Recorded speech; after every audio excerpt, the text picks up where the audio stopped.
For 3 years, she wore the crown of England, not just as queen, but as a symbol of defiance against tradition, religion, and an entire kingdom.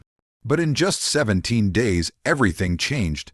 Anne Boleyn, once the most powerful woman in the land, found herself surrounded by whispers, betrayal, and deadly ambition. Friends vanished, allies turned. The king she once captivated grew cold and silent. Locked in the tower, Anne faced the crushing weight of accusations too sinister to ignore. Adultery, treason, incest. Were they true, or the price of loving the wrong man at the wrong time? This is not just a fall from grace. It's a calculated execution masked in royal ceremony. These 17 days didn't just shatter her crown, they rewrote the course of British history. What happened behind those stone walls? And why did a king sacrifice the woman he tore a kingdom apart to have?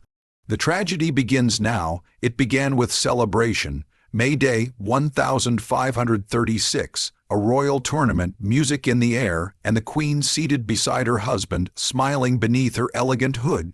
But behind that display of pageantry, something darker was already moving. The next morning, without warning, Anne Boleyn was told to prepare herself. She was being arrested. There was no explanation, no chance to defend herself. The same man who had once broken a nation to marry her now offered no words, no comfort, only silence. She was taken by barge to the Tower of London, not as a guest of honor, but as a prisoner accused of crimes so severe they could only end in death. Adultery, treason, incest, not whispers, charges, and it all began in less than 24 hours. The shift was so sudden, so brutal. It was as if someone flipped the world upside down and let her fall through it. Anne knew court life was dangerous, but not like this. This wasn't ambition or rivalry, this was destruction. And she hadn't even seen the worst of it yet. The gates of the tower closed behind her, and with them, the world she once ruled. In the eyes of the crown, she was no longer a queen, she was a liability. In just one day, the crown that once sparkled on her head began to crack. And what followed would break it completely. Once inside the tower, the weight of the accusations began to unfold, and they weren't just wild rumors. They were formal, deadly charges. Anne Boleyn was accused of adultery with 5 different men, including court musicians, a poet, and shockingly, her own brother, George. These weren't names pulled at random. These were men close to her, trusted confidants, men whose loyalty had never been in question. And now they were being dragged into her downfall one by one. The accusations weren't just scandalous. They were strategic. Each man implicated added more fuel to the fire, more weight to the case, more evidence for the crown. But behind the spectacle, there were questions. Where was the proof? Why now? And why so many? The speed with which these charges were gathered, and the fact that some were based on dates Anne wasn't even present at court, hinted at something far more orchestrated than spontaneous. It became clear this wasn't about justice, this was about removal, a queen too powerful, a queen who had failed to produce a male heir, a queen whose very presence threatened the ambitions of those circling the throne. What better way to erase her influence than to drown her in disgrace? By the time the list of supposed lovers was read aloud, the verdict in the minds of her enemies was already written. And with each name they added, they weren't just tearing down Anne Boleyn's legacy, they were sharpening the blade that would end it. In the cold stone chambers of the tower, Anne had time to think. And that's when the real pain began. It wasn't just the charges, it was the silence, the realization that the people she once trusted, dined with, laughed with, had vanished. Some were already imprisoned, others were suddenly silent. The same nobles who had once bowed at her feet now refused to speak her name.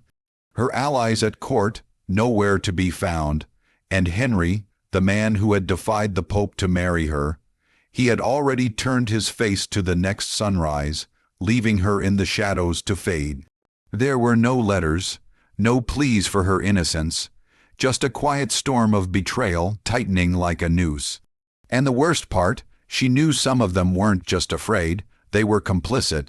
Deals were being made, positions promised, futures secured in exchange for silence, or worse, false testimony. Even her family couldn't stop the tide. Her own uncle sat on the jury that would eventually condemn her. Her father said nothing. Her brother, locked in another cell, awaiting the same fate. Anne wasn't just abandoned. She was sacrificed. Every connection she once held was being methodically severed, one by one, like cutting the strings from a marionette until nothing remained but the fall. She entered the Tower as a queen surrounded by power. Now she was utterly alone, and that loneliness was louder than any verdict. When the day of Anne's trial arrived, it was clear from the start. This wasn't about justice. It was theater, the kind where the ending is already written, and every player knows their lines. The courtroom was packed, not with impartial observers, but with her enemies, men who had everything to gain from her fall. She stood alone, surrounded by sneers and sharpened glances, knowing full well that whatever she said might be heard, but it wouldn't be believed. Still, she spoke, and defended herself with grace and clarity, denying every accusation. She questioned the logic, the evidence, the timelines. Her words were sharp, intelligent, unwavering. Even some in the crowd, hardened as they were, couldn't help but be moved by her composure. But in the end, it didn't matter. The jury had been carefully selected. The outcome had been sealed long before she ever stepped into that room. Every so-called witness, every detail, had been crafted not to reveal truth, but to justify a sentence already prepared. It wasn't about whether Anne was guilty. It was about making sure she couldn't rise again. Stripped of her crown, her dignity, her titles, she was no longer seen as a queen, but as a threat that needed erasing. And so, with all the ceremony of a verdict that meant nothing, she was declared guilty, not because she was, but because they needed her to be. The trial didn't break her, it buried her. In the quiet hours before dawn on May 19th, Anne Boleyn prepared to die. She had been told the execution would take place the day before, only for it to be delayed without warning. That uncertainty, that cruel pause, was one final reminder that she no longer controlled her fate. But when the moment finally came, she faced it with a calm that stunned even her jailers. No hysteria, no rage, just silence, prayer, and something close to peace. She dressed deliberately, a gray gown, a crimson underskirt, the color of martyrdom. Her dark hair tucked beneath a simple headdress. She spoke softly to her ladies, in waiting, comforting them even as her own end loomed. And when the executioner arrived, a skilled swordsman from France, chosen to ensure a swift death, she thanked him. Yes, she thanked the man who would take her life. On the scaffold, she gave no confession, no final accusation. Just a quiet acknowledgement of the king and a request for mercy on her soul. Her last words weren't of vengeance, they were of forgiveness. And then, in one clean motion, it was done. Anne Boleyn didn't scream, she didn't tremble. In her final moments, she showed more dignity than those who had condemned her. The blade fell, and with it, the last breath of a woman who had risen farther than any woman of her time, and paid for it with everything. The crown was gone, but what they couldn't take was the way she faced the end, unshaken, unbroken. Anne Boleyn's body was laid to rest in an unmarked grave within the Tower grounds, no grand ceremony, no final tribute befitting a queen. But her death didn't vanish with her, it echoed. The silence she left behind grew louder by the day, reshaping England in ways no one could ignore. Just 11 days after her execution, Henry married Jane Seymour, a new queen, a fresh chance at a male heir. And just like that, Anne was written out of the story, but history never really let her go. Her daughter, Elizabeth, born in the midst of controversy and doubt, would one day wear the crown herself, not as the daughter of a disgraced queen, but as one of England's greatest monarchs. That legacy didn't begin with glory. It began in blood, betrayal, and silence. Anne's fall wasn't just a personal tragedy. It was a political turning point.